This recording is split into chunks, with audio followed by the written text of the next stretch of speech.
실질적으로 십자가의 처형을 당하셨고 많은 사람들이 예수님이 매달려 있는 그곳은요 예루살렘에서 제가 직접 가봤지만 예루살렘에서 예수님이 가장 많이 목격할 수 있는 장소가 어디냐면 바로 그 골고다 언덕이에요. 왜 골고다 언덕이냐 하면 지금은 버스 정류장이 그 아래쪽으로 위치하고 있더라고요. 그 골고다 언덕은 많은 사람들이 가장 많이 빈번하게 왕래하고 만날 수 있는 장소에 십자가형의 처형을 해줌을 통해서 많은 사람들이 그걸 쳐다보고 강도를 하는 자들은 저곳에 매달려 주고 나쁜 짓을 하는 자는 저렇게 죽으니까 너 나쁜 짓 하면 안 돼 라고 하는 경고성의 메시지를 전달하기 위함이에요. 그래서 예수님이 십자가에 처해졌던 골고다 언덕은 가장 많은 사람들이 다니는 곳, 빈번한 왕래가 왕성한 곳, 그런 곳이었다는 거예요. 그런 곳에 예수님을 빨가벗겨가지고 예수님은요 하나도 안 걸치셨어요. 왜냐하면 예수님의 속옷까지도 벗겨가지고 밑에 있는 군사들이 나눠 가지려고 그랬거든요. 빨가벗겨서 그곳에 매달아 놓고 못 박여 죽이면서 많은 사람이 지나가면서 돌을 던지고 침을 뱉고 지 하나도 옆에 있는 강도조차도 지 하나도 건사 못하고 자기 하나도 구원받지 못하는 네가 예수냐 이러고 조롱과 희롱을 했단 말이지요. 그런 예수님을 목격했던 제자들이 이제 예수님이 죽으셨어요. 그리고 예수님은요 죽었다는 걸 확신하게 만드는 것 중에 하나가 예수님은 십자가에 그렇게 빨리 죽었겠느냐, 본디오 빌라도가 그렇게 아리마대 요셉이 요청했을 때에 그렇게 빨리 죽었을까? 백부장에게 물어봤더니 정말 죽었다는 거예요. 그리고 예수님이 십자가의 처형을 당했을 때 여러분 예수님은요 확인사살까지 되신 분이에요. 예수님이 죽고 난 이후에 운명이 다하시니까 밑에 있던 병사가 배를 찔러가지고 피와 물이 나오는 것을 목격할 만큼 죽었나 안 죽었나 배까지 찔러가지고 그래서 죽었는지 안 죽었는지 확인사살까지 하는 그러한 완전히 죽으셨다는 거예요. 그리고 아리마대 요셉이 그가 장사되지 않은 곳에 동굴에 바위 동굴에 그곳에 안장을 하시고 그리고 3일 만에 부활하셨잖아요. 부활하시고 난 후에 제자들을 찾아오셨어요. 그리고 제자들을 찾아오셔서 하시는 말씀이 너희에게 평강이 있을지어다. 왜 예수님이 그들을 찾아와서 그 제자들에게 평강이 있으라고 했을까요? 그들의 마음속에는요 불안이 가득했기 때문이에요. 내가 믿고 따랐던 나의 주님께서 십자가의 처형을 당하고 바닷가에서 지금 고기를 잡고 있는 그들의 삶, 여러분 그들의 삶은요 희망이 없어요. 소망이 없는 삶 속에 좌절 가운데 살아가는 겁니다. 그렇게 믿고 믿었던 예수님이 이제는 십자가의 처형을 당하시고 모욕을 당하시고 멸시를 당하시고 그렇게 돌아가셨기 때문에 희망이 없는 상태예요. 그 상태에서 이 예수님께서 제자들을 찾아오셔서 그들에게 평강이 있을지어다 라고 말하는 거지요. 평강을 찾으라는 거예요. 감각 없는 삶, 여러분 후회하는 삶, 이러한 삶이 아니라 우리의 마음속에 평강이 들기를 주님이 원하시는 거지요. 아멘. 여러분의 마음속에 평강이 없다면 평강을 회복하는 저와 여러분 되길 바랍니다. 아멘. 두 번째 교훈은요, 여러분 이 예수님께서 두 번째 뭐라고 말하냐 하면 사람들이요 두려워하고 그리고 마음에 의심이 일어났어요. 그 예수님이 뭐라고 말하냐면 38절에 어찌하여 두려워하며 어찌하여 마음이 의심이 일어나느냐 라고 말하고 있어요. 의심이 가득해요. 예수 맞아? 네가 믿었던 예수, 그 갈보리 십자가에 죽었던 예수가 맞는가? 의심이 들게 했어요. 그리고 두려워했어요. 귀신 아니야? 영이라고 생각한다는 것은 귀신으로 생각한다는 거예요. 그렇지만 예수님은 그들에게 당신의 전신을 만지도록 허락하시잖아요. 귀신이 아니라는 거예요.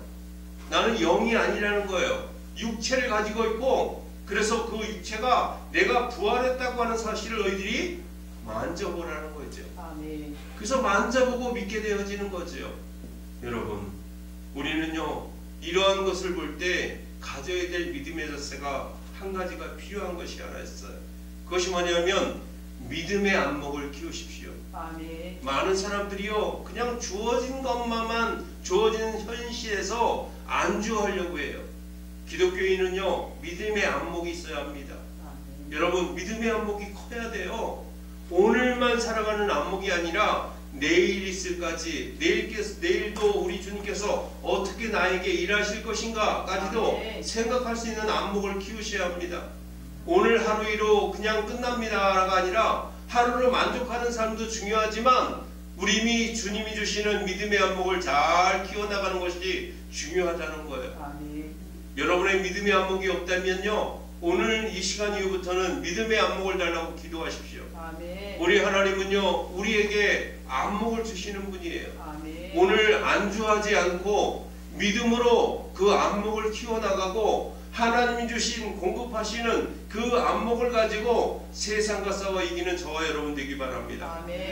세 번째 교훈은요, 이제 뭐 시간이 그렇게 없으니까 간단하게 압축하고 있어요. 제가 세 번째는 어떠한 것을 우리에게 요구하시냐면, 여러분 정말 중요한 거지요. 이거는 기독교인이 반드시 써야 되는 것이기도 합니다. 근데 어찌하여 기독교인들이 이것이 없을까요? 지금의 기독교인들은요, 너무나 지배를 받고 있어요. 어떤 지배를 받냐 하면, 여러분 경제적인 지배, 돈의 노예가 되어지고 권력의 노예가 되어지고 생활의 노예가 되어지고 시간의 노예가 되어지고 바쁘다는 일 때문에 예배를 경시하고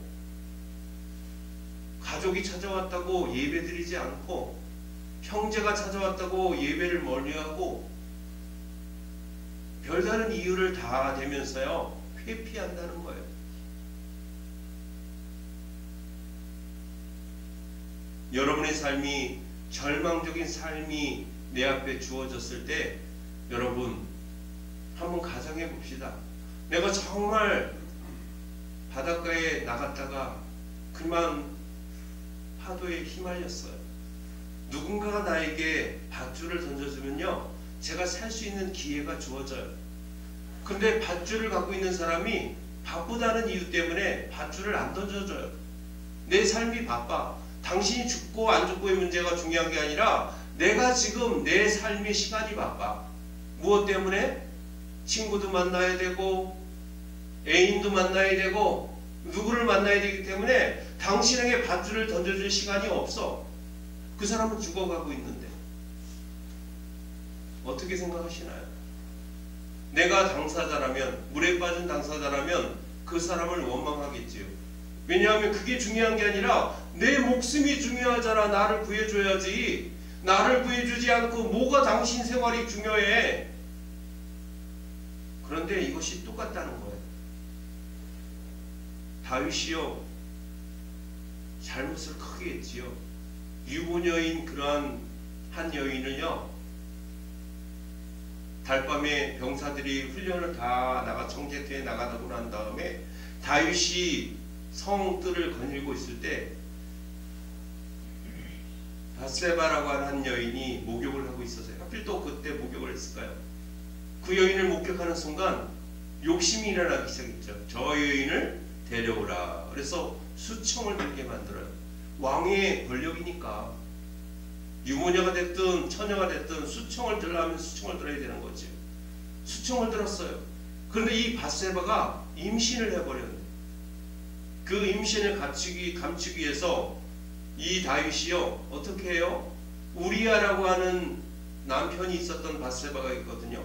그 밧세바의 남편을 전쟁터에서 불러다가 같이 동침을 시켜서 합리화하려고 해요.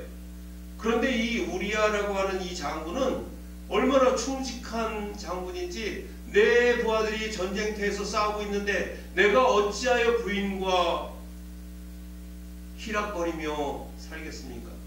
그럴 수 없습니다. 집에도 안 가요. 술을 먹여서 다시 보내려고 해도 안 들어갑니다. 그래서 작전을 바꿨어요. 다윗이 어떻게 해요? 이놈은 안 되겠다. 적진에 보내서 그냥 죽여야 되겠다. 그래서 편지를 써서 그 장군한테, 그 우리아 장군한테 보내서 적진에 보내게 되어줍니다.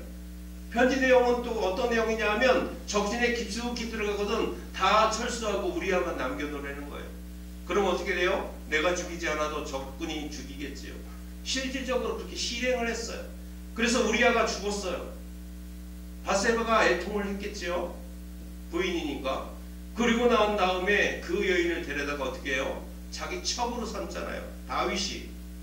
그랬을 때 하나님은요, 그 다윗을 그냥 놔두지 않고 나단 선지자라고 하는 선지자를 보내요. 그래서 나단 선지자가 그 다윗을 찾아가서 말하잖아요.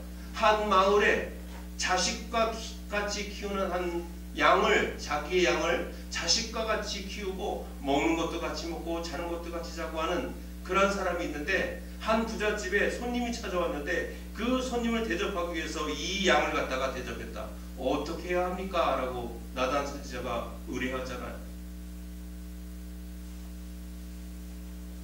잘못을 깨달은 다윗은요, 잘못을 크게 깨달았어요. 감각 없이 살다가 내가 이거 엄청난 큰 죄를 지었구나. 내가 직접 죄를 범하지는 않았지만, 살인하지는 않았지만 간접적인 살인을 의도적으로 했잖아요. 심상이 젖을 만큼 회개합니다.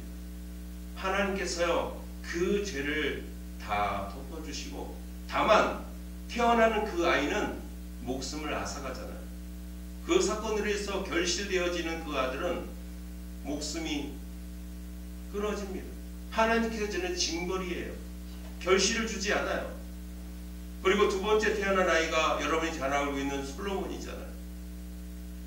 사랑하는 성도 여러분, 무엇이 중요하냐면 순종이라고 하는 삶이 중요하다는 거예요. 요즘 사람들은 순종하지 않습니다.